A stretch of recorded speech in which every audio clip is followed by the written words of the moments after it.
Olá amigos, tudo bom com vocês? Sejam bem-vindos a mais um vídeo aqui no nosso canal, a mais um vídeo de estudo bíblico.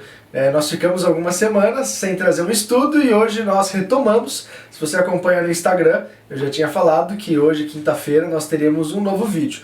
Antes de nós começarmos, já dá o seu like, compartilha, comenta, né, e se inscreve no canal se você não é inscrito.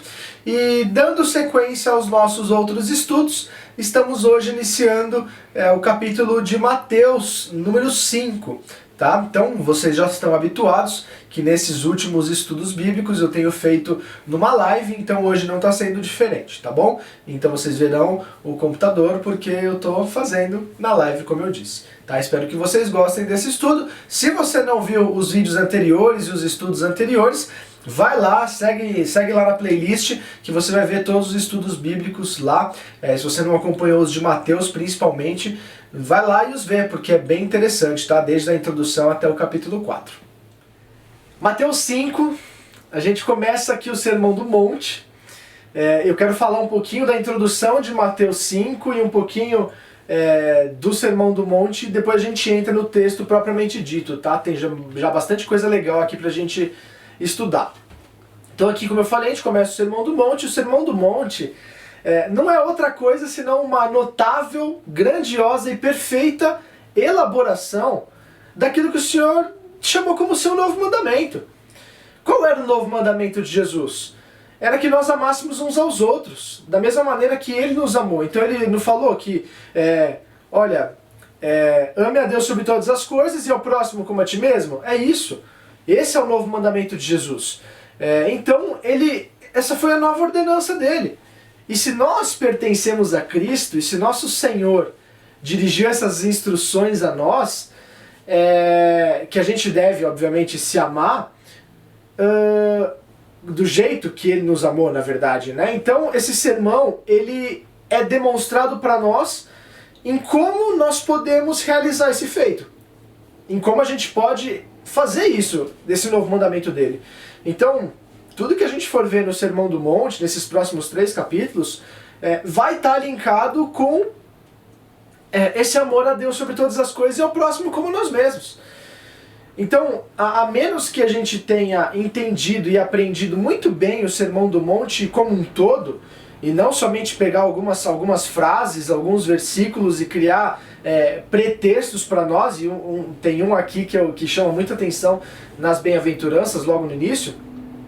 A gente não vai poder, se a gente não tiver entendido isso como um todo, a gente não pode compreender de uma forma talvez apropriada qualquer direção particular de Jesus. É desnecessário e até fútil confrontar qualquer pessoa com qualquer direção particular do Sermão do Monte, a menos, e olha isso que é interessante, a menos que essa pessoa já tenha aceitado de fato e já se tenha moldado e esteja vivendo as bem-aventuranças. Então, as bem-aventuranças, elas vêm antes de tudo por um propósito, por um motivo. E, inclusive, a gente vai falar disso daqui a pouquinho, mas as bem-aventuranças, elas seguem uma ordem lógica. Então, existem 3 capítulos. Porém, Deus precisava iniciar esse sermão. E a forma que ele decidiu iniciar foi com as bem-aventuranças. A gente encontra ali no Sermão do Monte uma descrição do crente como um indivíduo que sabe que se encontra na presença de Deus. Ou seja, é um crente que está interessado não na impressão que ele pode causar às outras pessoas, mas sim a impressão que ele pode causar no seu relacionamento com o próprio Deus.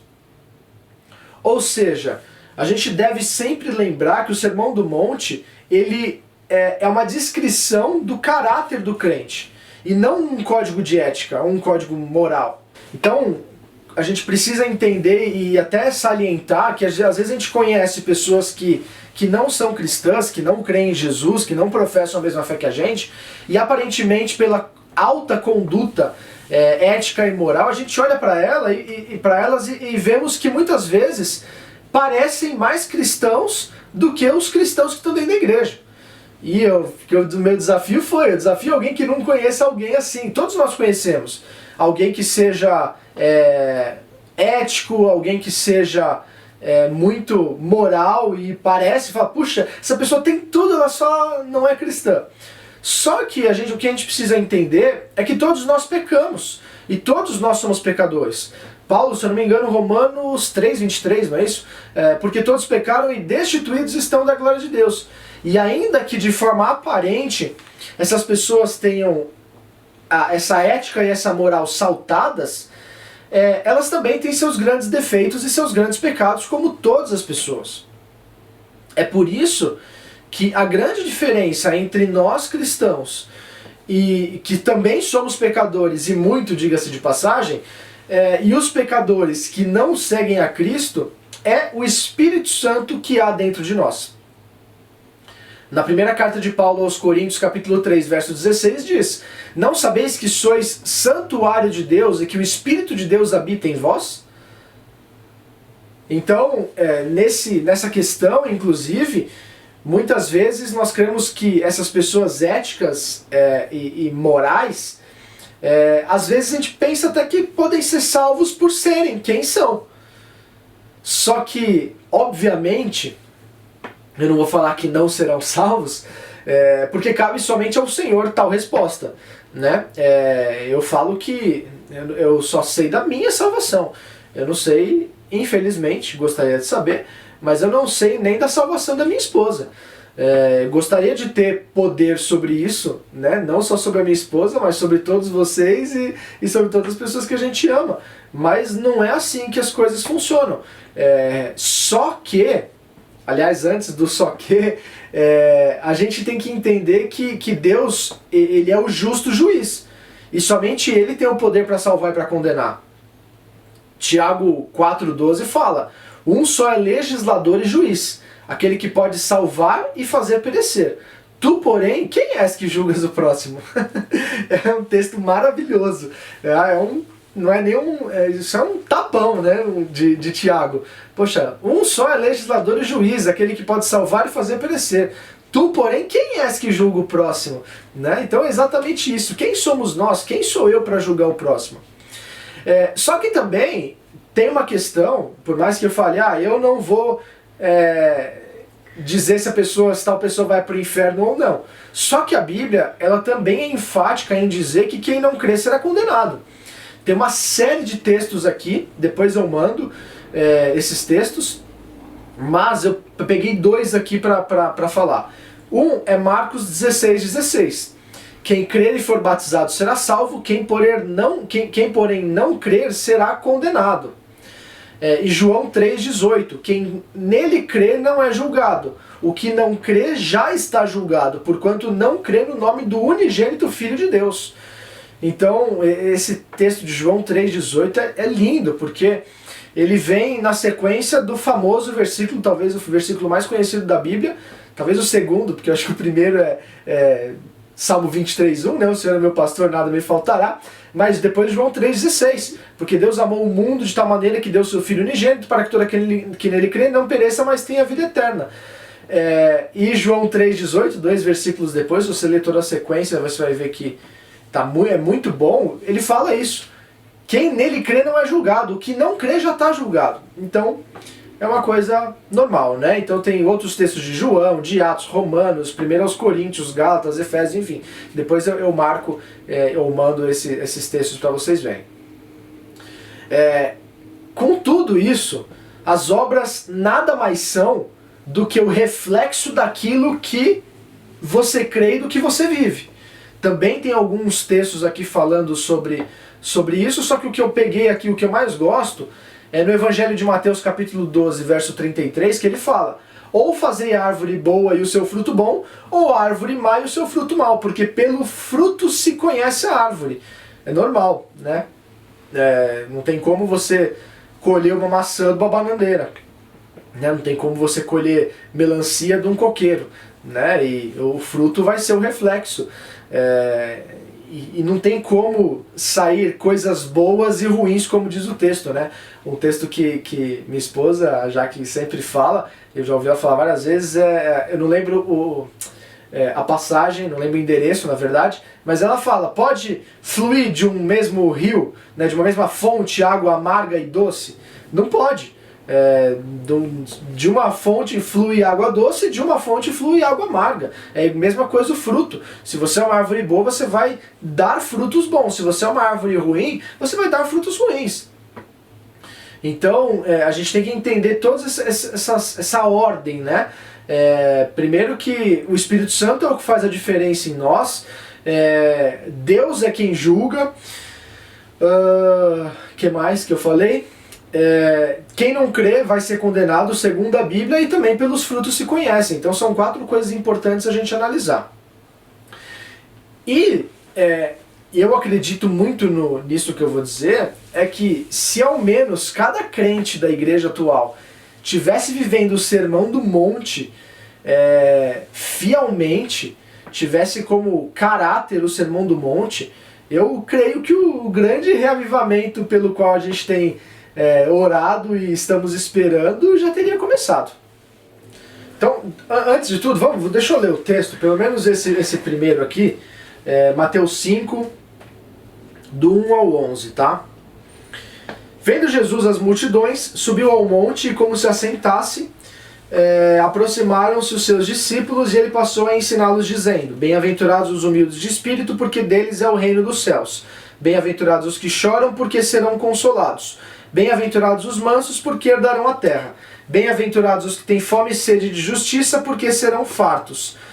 Bem-aventurados os misericordiosos, porque alcançarão misericórdia. Bem-aventurados os limpos de coração, porque verão a Deus. Bem-aventurados os pacificadores, porque serão chamados filhos de Deus.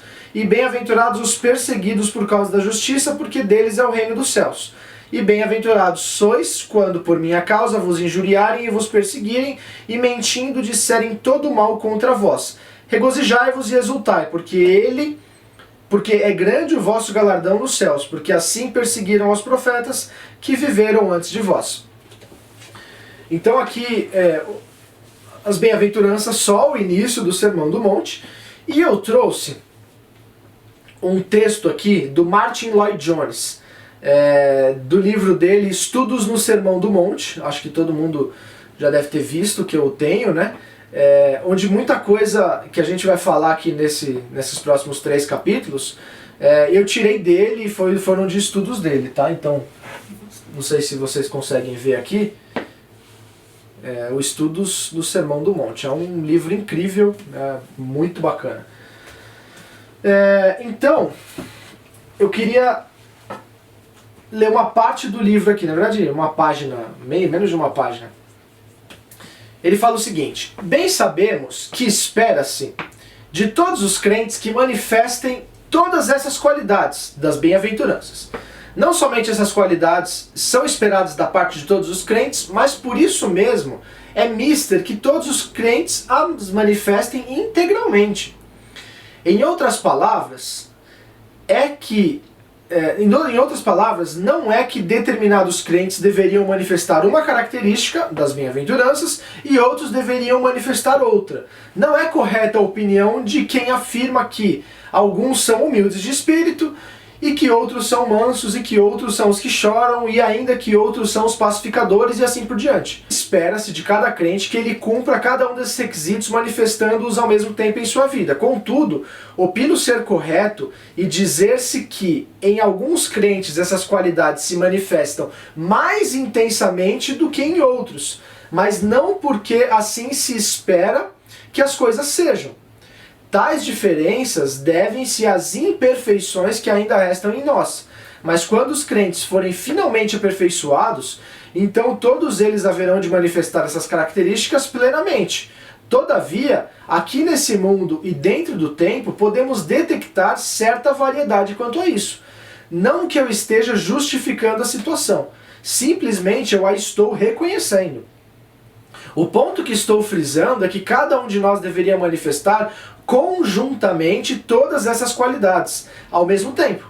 De fato, penso que poderíamos ir ainda adiante e afirmar que o caráter dessa pormenorizada descrição é tal que se torna perfeitamente óbvio desde o momento em que analisamos cada uma das bem-aventuranças, que cada uma delas forçosamente subentende a outra. Por exemplo, ninguém pode ser humilde de espírito sem também chorar. Nesse sentido, Ninguém pode chorar sem ter fome e sede de justiça. E ninguém pode ter essa atitude se também não for manso e pacificador.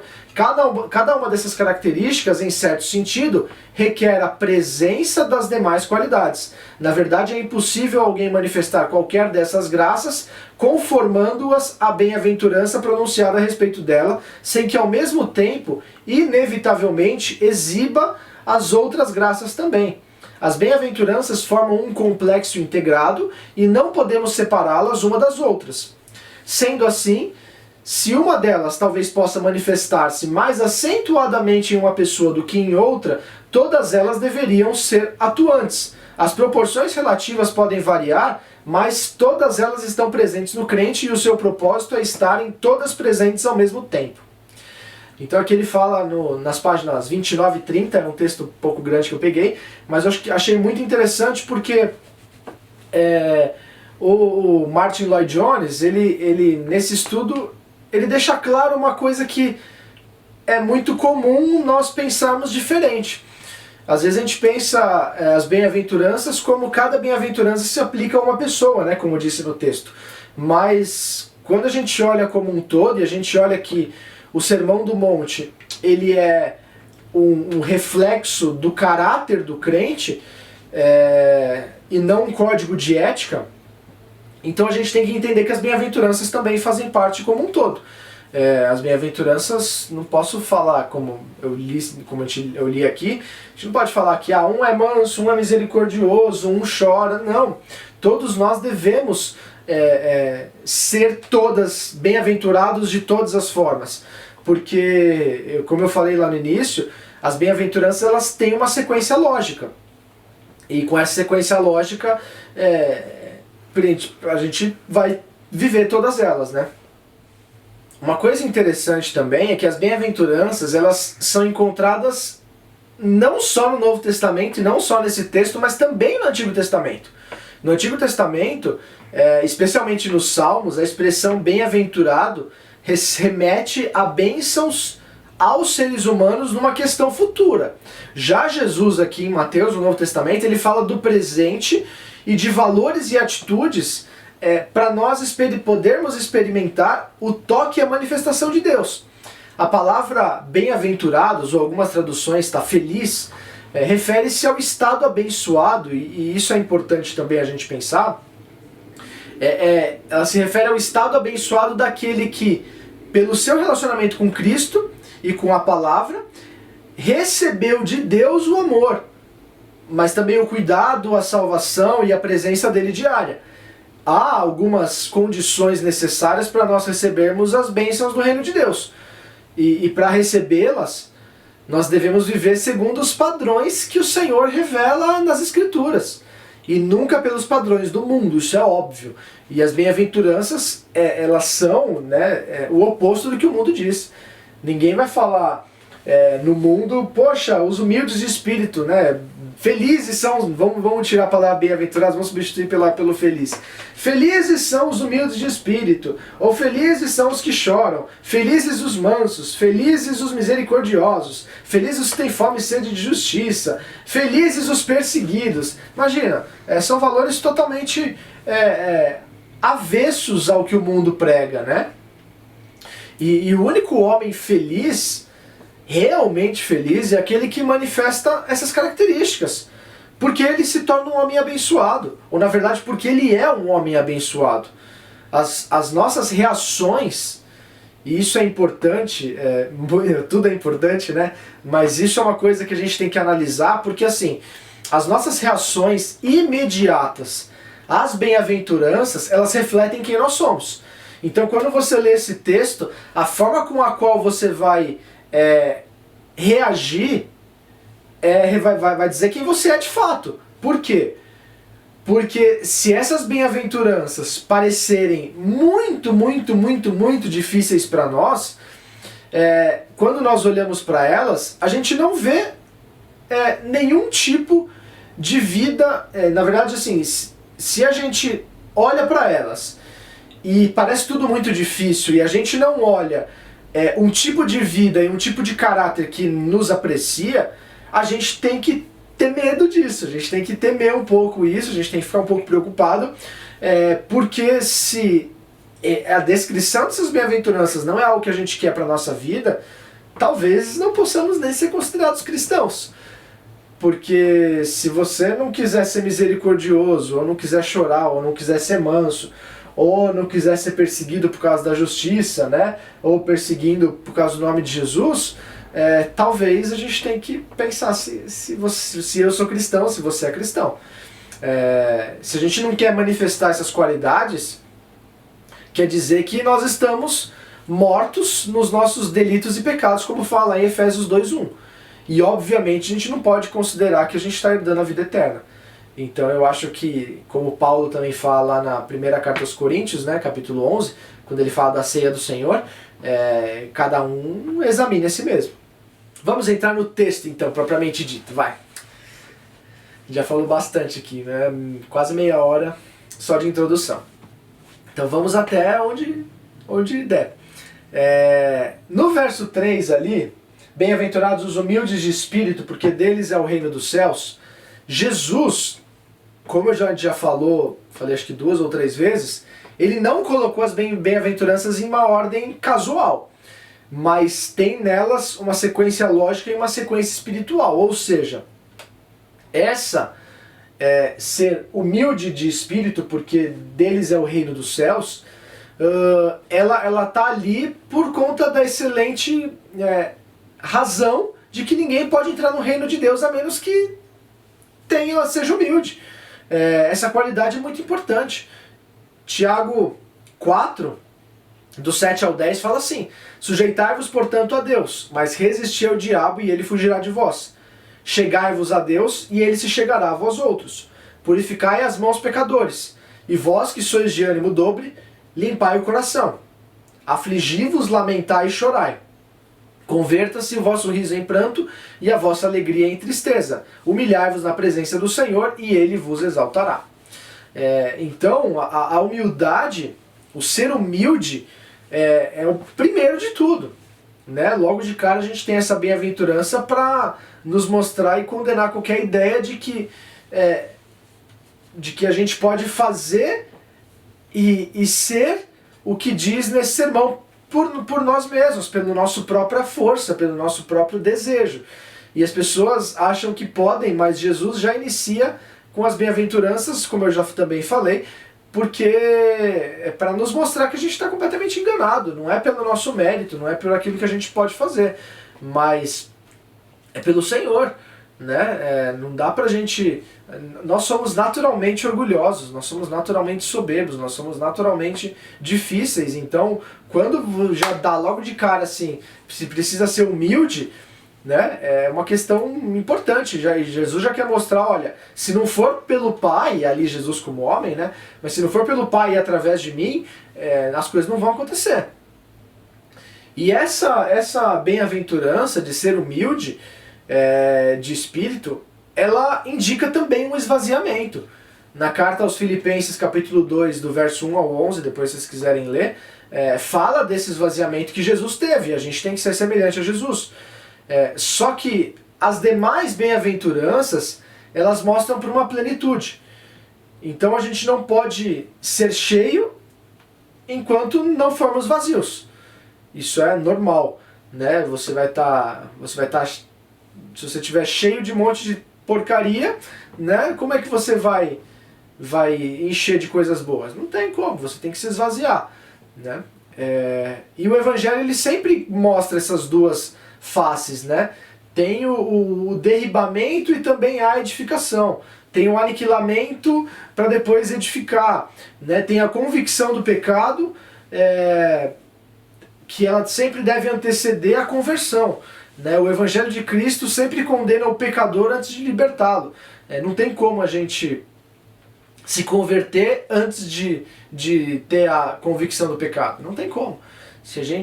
Pra gente se converter, a gente tem que ter visto, analisado, reconhecido o pecado e então mudar. Como é que você vai mudar uma coisa que você nem vê, que você nem acredita, né? Isso é fato. Ou seja, isso tudo é o que deve se entender por humilde de espírito. Essa qualidade ela aponta por uma completa ausência de orgulho, uma completa ausência de segurança própria e autodependência, que nós somos bons nisso, né? Ela mostra uma consciência de que nada representa, né? Nada nós podemos representar na presença de Deus. Nós somos totalmente passivos em relação a isso, né? Não é algo que a gente pode produzir por nós mesmos, fazer pelo nosso próprio braço. É algo que é só do Senhor, né? É aquela tremenda, talvez, tomada de consciência da nossa própria incapacidade, incompetência, impotência, quando a gente se encontra Deus face a face. Não tem como a gente pensar de outro jeito. Deus é tão maravilhoso, e acho que... eu estava vendo uns programas, né, recentemente, junto com a Jaque, de debate bíblico e tudo mais, e às vezes você vê algumas pessoas, pelo autoconhecimento, tão soberbas, né, tão orgulhosas, e não só em relação a isso, tá, mas em várias áreas, em várias coisas.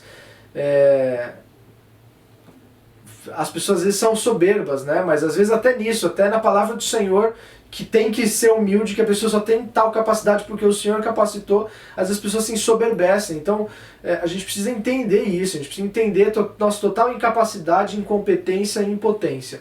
Eu acho que isso é muito importante. O texto de Filipenses 2, que Jesus se esvaziou, eu acho que a melhor forma da gente analisar tudo isso. A gente falou, né, foi... eu não lembro onde que foi. Foi no vídeo, no estudo de Mateus 4, né? Que a gente falou desse esvaziamento de Jesus. Poxa, Jesus se esvaziou a si mesmo, ele se negou. Então, será que a gente tem feito o que Jesus fez?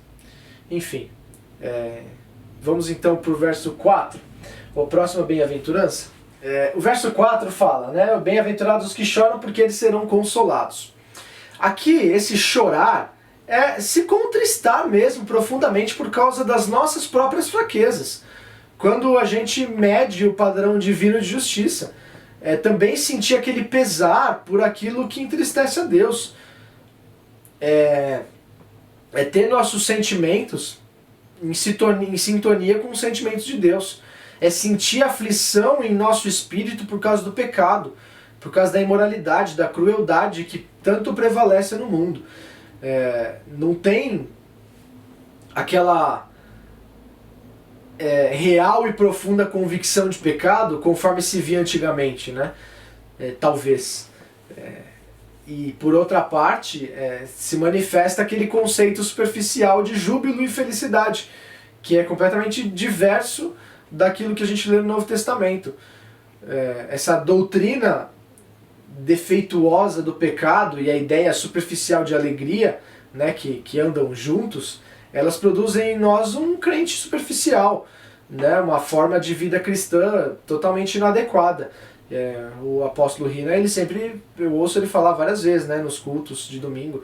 Ele fala, a gente vê muita gente na internet aí pregando, não, tá tudo bem, segue aí do jeito que você tá, né, a gente não ouve mais. A nossa igreja, graças a Deus, é muito normal e muito comum isso, mas tem muitos lugares, principalmente no campo, né, da internet, a gente vê muita gente falando, não, tá tudo bem, segue aí do jeito que você tá e tá tranquilo, né? E não é bem assim que as coisas são, né?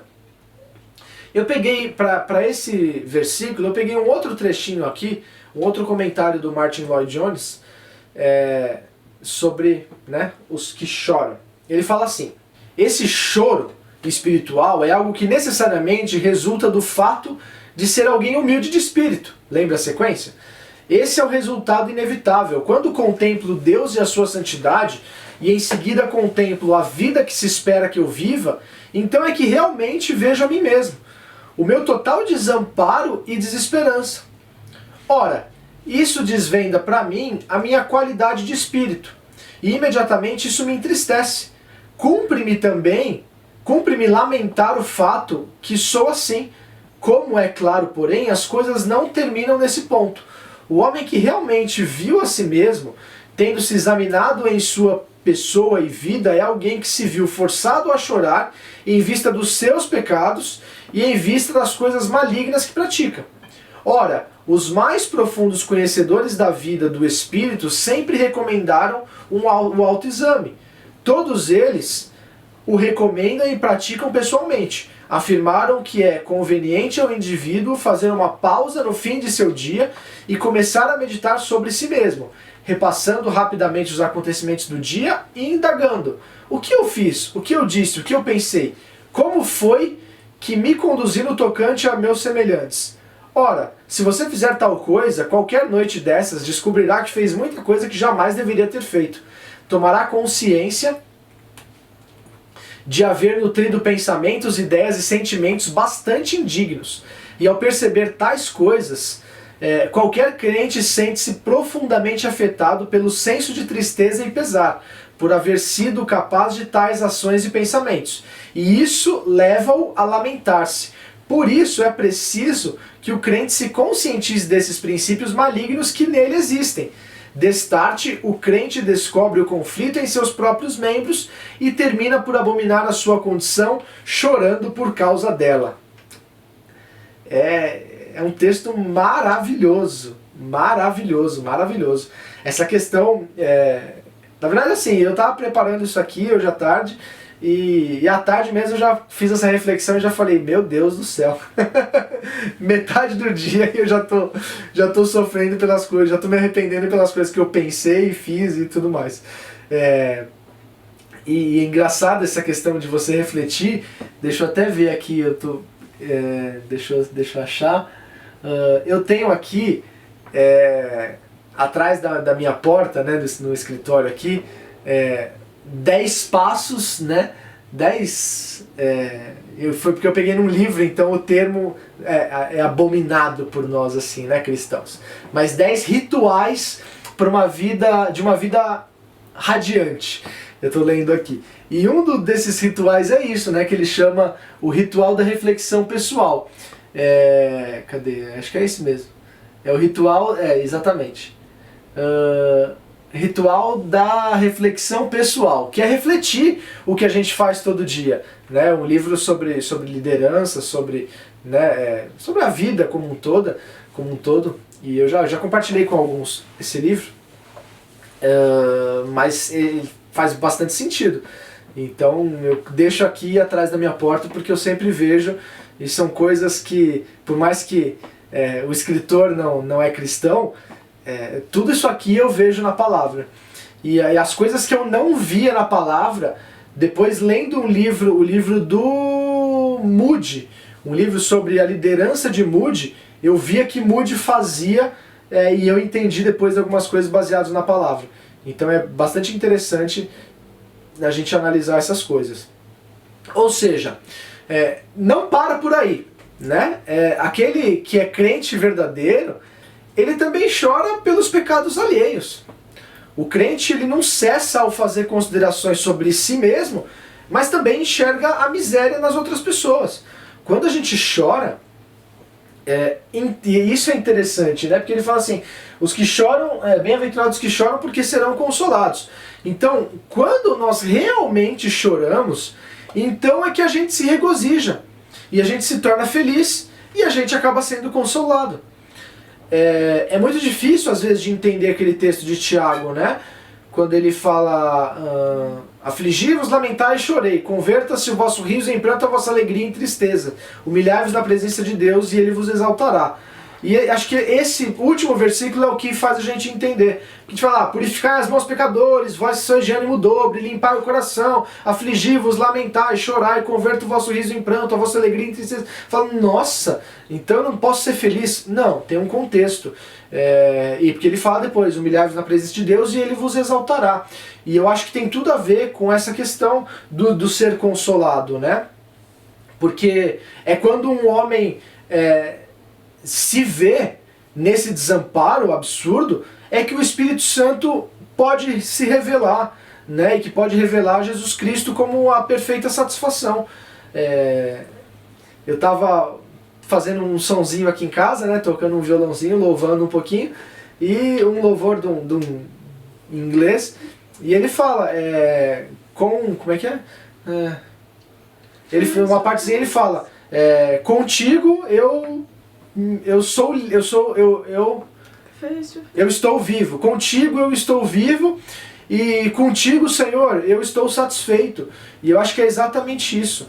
É no Senhor. Então eu vou me contristar ali para que a presença do Senhor possa vir sobre a minha vida. E é através do Espírito Santo, né? Que o indivíduo vai perceber que Cristo morreu pelos pecados, João 16:8. Ele é quem convence do pecado, da justiça e do juízo. E aí ele vai se tornar o nosso advogado na presença de Deus. A gente vai conseguir olhar para Cristo e ver essa perfeita provisão que Ele tem, que é preparada por Deus, e obviamente, e imediatamente, nós nos sentiremos consolados. Eu acho que isso é um aspecto da vida cristã que a gente tem que admirar. A nossa mais profunda tristeza nos leva ao regozijo. Ou seja, sem tristeza não pode haver regozijo, não pode haver alegria, não pode haver consolo, né? O versículo 5. Bem-aventurados os mansos, porque herdarão a terra.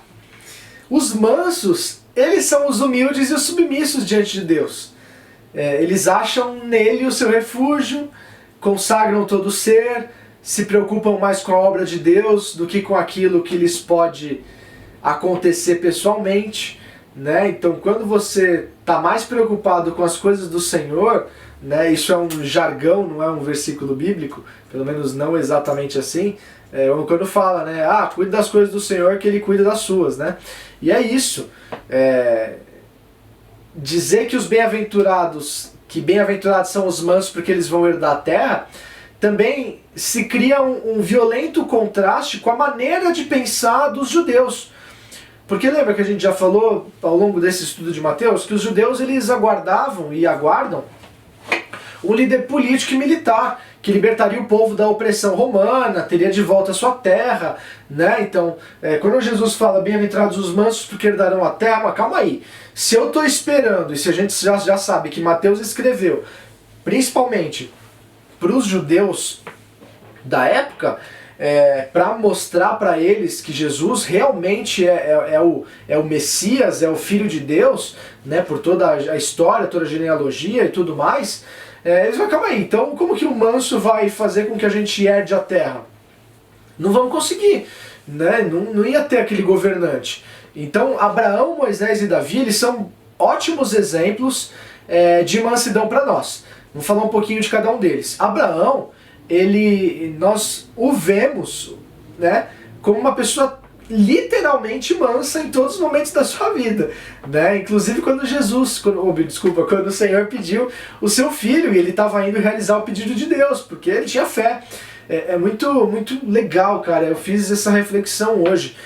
Eu falei, puxa, deixa eu tentar lembrar um momento em que Abraão não era manso.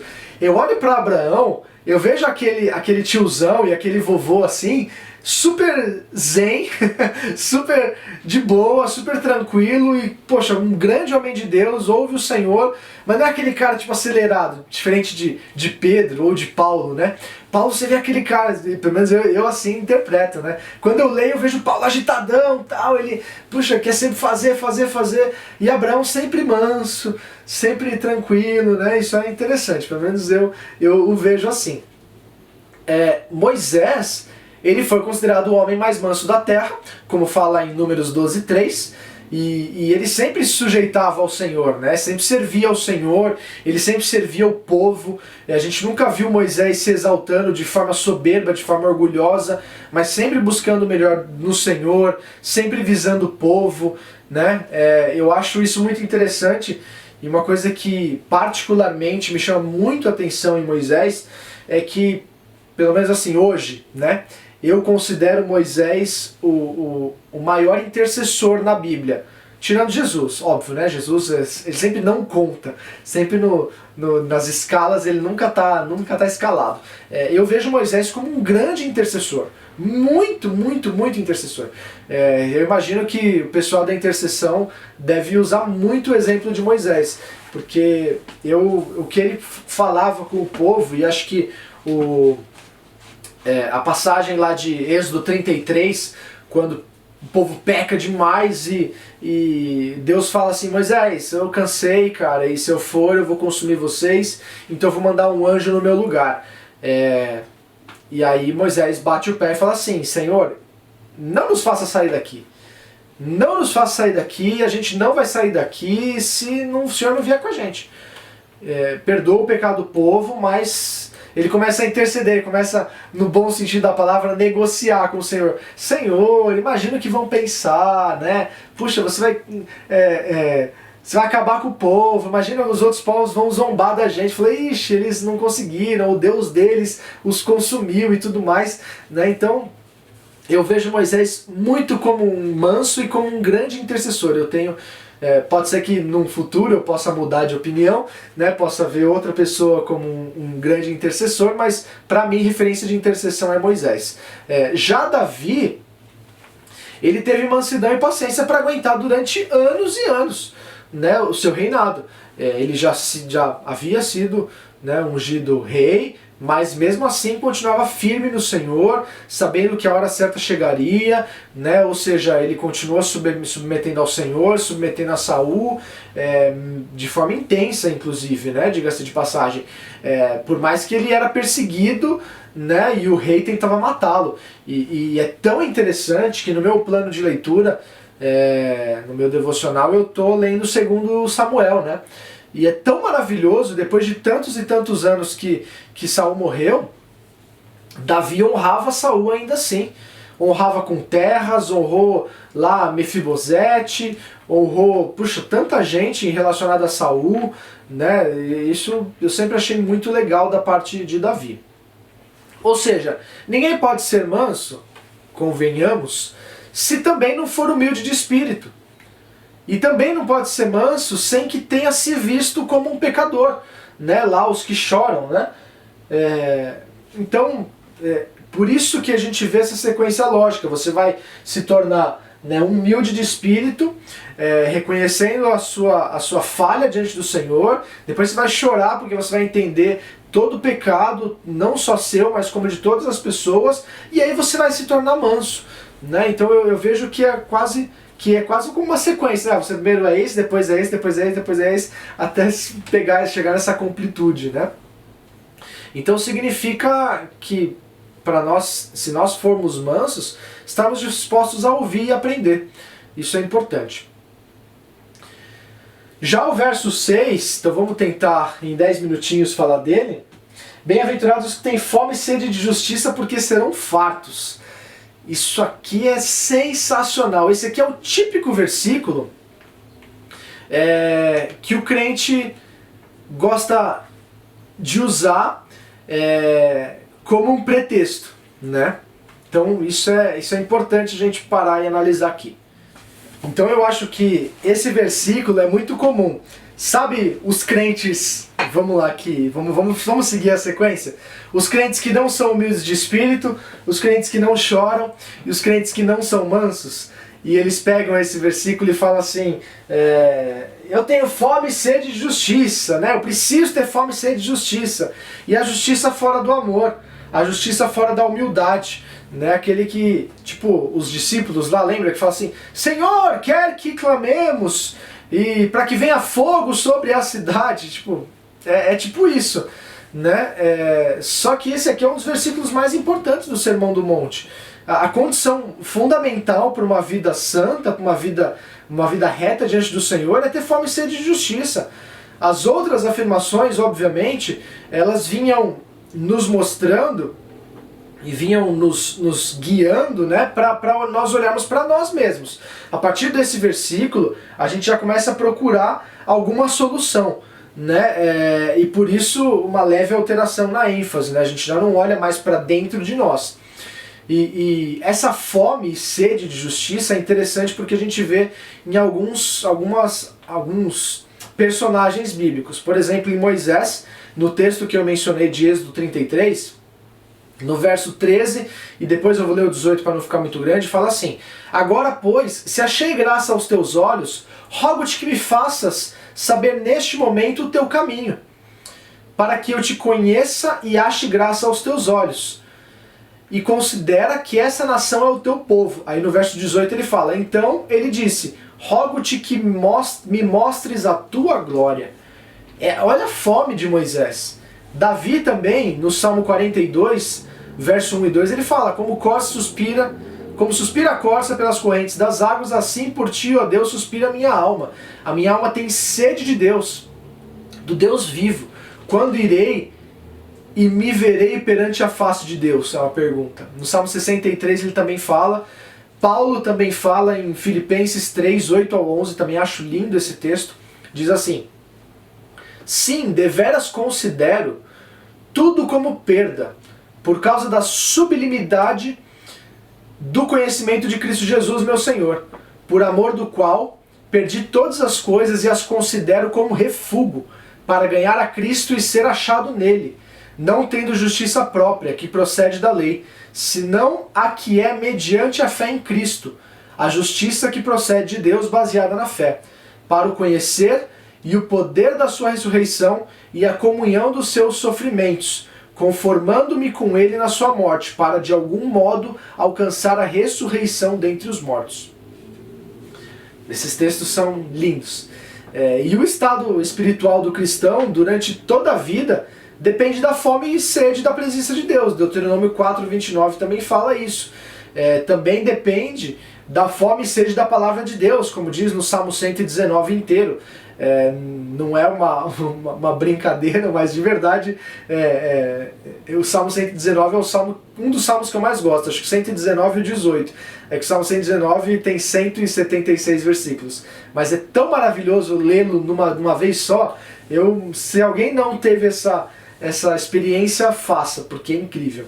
E também a gente tem que ter fome e sede da comunhão com Cristo, da justiça, da volta do Senhor. 2 Timóteo 4,8 também fala disso. Ter fome e sede de justiça significa desejar mais do que tudo ser livre do pecado, porque o pecado nos separa do Senhor. Ou seja, o desejo de obter justiça é o desejo de estar bem com Deus, é o desejo de largar o pecado, é o desejo do homem ser positivamente santo. Ninguém vai ficar farto da justiça. Ninguém vai se sentir abençoado à parte, fora, longe do Senhor. Para que essa bênção possa ser obtida, toda a preparação que o Senhor requer é que a gente entenda e perceba o quanto a gente precisa dele. E nada mais que isso. Ser justo significa ser parecido com Cristo. Jesus tantas vezes nos disse para sermos iguais a Ele. Ele é o nosso modelo. Se a gente quer estar diante do Senhor e passar a eternidade na presença, a gente tem que ser semelhante a Cristo. Ninguém pode se colocar na presença de Deus enquanto tiver algum vestígio de pecado. Não. Porque é requerido, reivindicado uma justiça totalmente perfeita de nós. E a gente sabe que a gente é falho, então a gente tem que ter essa fome e sede de justiça para nós sermos também justificados no Senhor. Então a gente tem que chegar a esse ponto. No momento em que a gente se dá conta desse fato, a gente percebe que, mais uma vez, a gente esbarra naquela questão de que não é por nós, a gente não pode, a gente está totalmente desamparado, a gente não possui nada na mão, a gente não pode nada. A gente vê que é realmente um presente totalmente gratuito, é a graça, é de graça, é pela graça, é através da graça. Então a gente não vai ter fome e sede de justiça enquanto a gente não tiver, enquanto nós tivermos, na verdade, um senso de autossatisfação sobre qualquer coisa que exista na gente, tá? Quanto a qualquer coisa que a gente acha que a gente possa praticar, se a gente acha que a gente pode alguma coisa, a gente não vai ter esse senso de fome e sede de justiça. O homem que tem fome e sede de justiça é o homem que sabe o que significa dizer, como Paulo falou em Romanos 7:8, porque eu sei que em mim, isto é, na minha carne, não habita bem nenhum. Ou seja, a gente continua sendo condescendente conosco mesmos, sentindo uma certa apreciação por aquilo que a gente faz, enfim, já essa atitude vai ver que claramente está conflitando com essa fome e sede de justiça, porque a gente está apegado a nós mesmos, a gente tem que totalmente, como Filipenses 2, nos esvaziarmos E se a gente... É engraçado também, né? Isso eu estava pensando nisso à tarde. Se a gente sempre tiver inclinado para se defender em relação a qualquer coisa, isso significa que a gente está agarrado à nossa própria justiça. Ou seja, enquanto a gente tolerar essa atitude em nós não podemos ser abençoados. O pastor Felipe, nas lives dele, sempre tem falado, né? Não se justifica, o líder não se justifica, não tem que ficar batendo boca, não tem que ficar falando o que você tem, o que você não tem, deixa Deus justificar. E eu penso que é exatamente isso. Vídeo muito bacana, né? Um estudo muito legal. Nós não fomos muito longe, né? Fomos de Mateus 5, do 1 ao 6 somente, mas as bem-aventuranças elas são muito ricas, né? E como a gente tem um tempo de live, um tempo de vídeo, né? A gente não quer que esse vídeo de estudo tenha 2 horas, então a gente fez nesse tempo, a gente foi até onde deu e a gente vai seguindo, né? Espero que vocês gostem, espero que vocês estejam gostando, e na semana que vem, na próxima quinta-feira, nós damos sequência nas bem-aventuranças, tá bom? Espero que você tenha gostado de mais esse vídeo, de mais esse estudo. Volto a dizer, como eu falei no início dele, se você ainda não viu as outras partes desse estudo, acompanha lá, porque eu tenho certeza que você vai ser muito edificado, tá bom? Um beijo no coração de todos e Deus abençoe.